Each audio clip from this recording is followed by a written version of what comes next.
আসসালামু আলাইকুম। আমি রোকেয়া কুকস থেকে রোকেয়া বলছি। এই তো আমি শোল মাছগুলোকে ছিলে ভালো করে ধুয়ে মেখে নিলাম।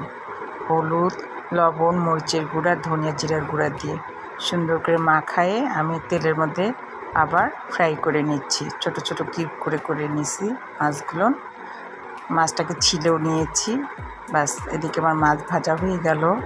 এখন আমি আলুগুলোকে কিউব করে কেটে এখন আলুগুলোকেও তেলের মধ্যে ভেজে নিচ্ছি।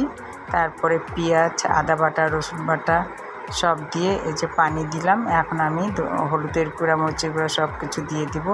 তার মধ্যে একটু আমি টমেটো দিয়ে দিলাম, দিয়ে ভালোভাবে নেড়ে চেড়ে নিচ্ছি। এখন তো টমেটো সিদ্ধ হতে চায় না, এই জন্য পেঁয়াজের সাথে মশলার সাথে একবারে দিয়ে দিয়েছি। ভালোভাবে কষিয়ে নেব। আমার তো এদিকে আলু সিদ্ধ করাই আছে, মাছ আর আলু দিয়ে দিলাম। এখন দিয়ে দিলাম মাছগুলো দিয়ে দিলাম, তারপর একটু ঝোল দিয়ে দিব। এই তো এখন ভালোভাবে কষে নামায় নেব। মাছ আমার রান্নার শেষের দিকে।